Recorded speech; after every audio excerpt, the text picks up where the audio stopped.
कांसाई नेरोलैक, इसके बारे में सवाल है विपुल पटेल जी का। ये पूछ रहे हैं इसमें एंट्री लेवल क्या है।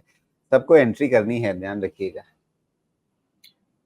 देखिए कांसाई नेरोलैक, अब चूंकि हमें डिस्क्लोज करना पड़ता है, इकलौता पेंट है जो पेंट कंपनी है जो मेरे कवरेज में है। इसके अलावा किसी भी पेंट कंपनी को मैंने अपने कवरेज में नहीं रखा है और इसका कारण बिल्कुल क्लियर है। इससे परफॉर्मेंस पे किसी भी तरह का कोई इश्यू नहीं है। कांसाई नेरोलैक बहुत कोशिश कर रही है इंडस्ट्रियल पेंट सेगमेंट और प्रीमियम पेंट सेगमेंट में अपने आप को एस्टैब्लिश करने की। आप देखें परफॉर्मेंस लास्ट क्वार्टर का सक्सेसफुल भी हुए हैं। सेल्स के नंबर एशियन पेंट्स के जाके देखिए और फिर आप कांसाई नेरोलैक का जाके देखिए, उसके अगेंस्ट का वैल्यूएशन कंपेयर करके देखिए। सब कुछ इसके फेवर में है, लेकिन सेक्टर टेलविंड है ही नहीं, तो ये चल ही नहीं रहा। अब उस चक्कर में ये भी चोक हो रहा है। बट मुझे लगता है कि सम फाइंड कुछ होना चाहिए, बिकॉज़ इसके नंबर्स आ रहे हैं। वो आप कब तक और कितना इग्नोर करेंगे? मान लीजिए सेक्टर ठीक नहीं कर रहा, उस सेक्टर में कोई बच्चा ठीक कर रहा है, तो उसको तो आप उसका वैल्यू देंगे ना।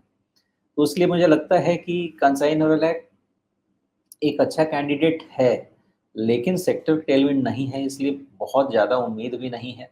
नीचे में 250, ऊपर में 350, यही रेंज में मोस्टली ये रहना चाहिए। जी, लेकिन सुमेश, जब आप कह रहे हैं कि इसको मतलब नंबर्स इसमें मतलब ग्रोथ दिख रही है, तो वो चीज़ कहाँ सेल्स में रिफ्लेक्ट नहीं हो रही है? क्योंकि सेल्स को अगर मैं पिछले कुछ क्वार्टर से देखूं, तो पिछली मतलब कहाँ इसने जून 2022 वाली तिमाही में 2000 करोड़ रुपए से ज़्यादा की सेल्स ली थी। उसके बाद से ये 3 क्वार्टर कम से कम इसने नीचे का एक ट्रेंड दिखाया। फिर जून 2023 वाली तिमाही में वापस इसने 2150 के ऊपर कुछ सेल्स दिखाई। फिर से 3 क्वार्टर इसका वैसे ही ठंडा गया है। क्या कुछ साइक्लिकल नेचर है इसका कि भाई जून तिमाही में ही ये फिर से बढ़ा हुआ नंबर दिखाएगा सेल्स का?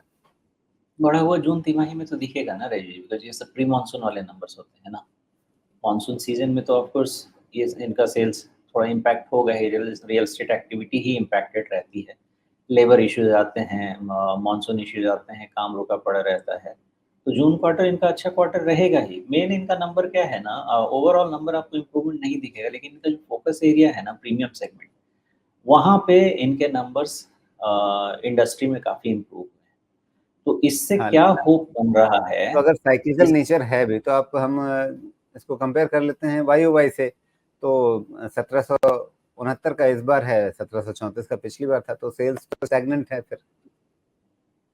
हाँ, हाँ, मैं वही समझाने की कोशिश कर रहा हूँ आपको कि ओवरऑल इन्होंने अभी कॉर्पोरेट पॉलिसी जो अपना फ़ोकस किया है, मेन प्रीमियम सेगमेंट में अपने आप को एस्टैब्लिश करने की कोशिश कर रहे हैं। बिकॉज़ अदरवाइज़ आप देखें तो जनरल पेंट सेगमेंट में एक तो कॉम्पिटिशन बहुत है, प्राइसिंग प्रेशर बहुत ज़्यादा है, इसलिए एशियन पेंट जैसा लीडर भी आपको कुछ कर नहीं पा रहा है। एक निश एरिया कांसाई नेरोलैक ने आइडेंटिफाई किया है, जहाँ पे ये अपने आप को एस्टैब्लिश करने की कोशिश कर रहे हैं और वहाँ पे लास्ट क्वार्टर के नंबर बेहतर हैं।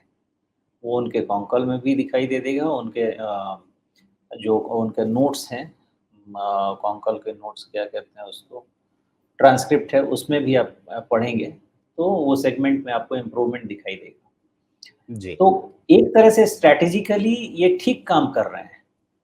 अगर यहाँ से इम्प्रूवमेंट सही में नंबर में आ गया, तो एक ही कैंडिडेट मैं ये कह रहा हूँ रिलेटिव बेनिफिट इसको मिल सकता है। अदरवाइज़ किसी भी पेंट कंपनी में इन्वेस्टमेंट करके कोई फ़ायदा अभी है नहीं। एक तो वैल्यूएशन हाई है, दूसरा कॉम्पिटिशन बहुत ज़्यादा है, प्राइसिंग प्रेशर बहुत ज़्यादा है। जी, लेकिन एक बात बताइए, अगर मकान अच्छे से बिक रहे हैं, घर बिकेंगे तो पेंट भी होंगे ना। तो जो चीज़ बाकी सारे मतलब रियल एस्टेट से जुड़े हुए जितने सब सेगमेंट हैं उन सब पे लागू हो रही है, वो यहाँ पे लागू क्यों नहीं हो रही? इसलिए राजीव जी कि पेंट एक कमोडिटी चीज़ है। पेंट जिस दिन मैं चाहूँ मैं भी बना सकता हूँ। पेंट बनाना कोई बहुत बड़ा काम नहीं है। तो पेंट कुटीर मेन एक कुटीर उद्योग में भी लॉजिस्टिक्स, हो जाता है, बहुत एमएसएमईज हैं पेंट इकाइयाँ। पेंट मेनली क्या है, एक लॉजिस्टिक्स मैनेजमेंट की चीज़ है। आप डिमांड को दिन में कितनी बार सैटिस्फाई कर सकते हैं, अपना प्रोडक्ट आपके दुकान में पहुँचा के कितनी तेज़ी से पहुँचा सकते हैं, उस पे उस लॉजिस्टिक्स पे एक्चुअली पेंट कंपनीज़ आगे बढ़ सकती हैं। आप एशियन पेंट्स का हिस्ट्री देखेंगे, तो एशियन पेंट्स विनर इसलिए नहीं हुआ था कि उसने सिर्फ पेंट बनाया, उसने पेंट आपको तुरंत पहुँचाया। किसी भी डीलर को चाहिए पेंट, तो आपको इमीडिएट दिन में 3-4 बार आई थिंक ये लोग अवेलेबल करा देते थे एट शॉर्ट नोटिस। तो पेंट कंपनीज़ को उस समय सक्सेसफुल होने का मंत्र जो एशियन पेंट ने तोड़ निकाला, अपने लॉजिस्टिक्स को इम्प्रूव करके निकाला। बाकी एक बार वो भी कितना चलेगा, एक समय के बाद आपकी एक स्ट्रैटेजी तो फिर ऑब्सोलीट हो जाएगी ना, बिकॉज़ बाकी लोग भी उसको कॉपी कर लेंगे।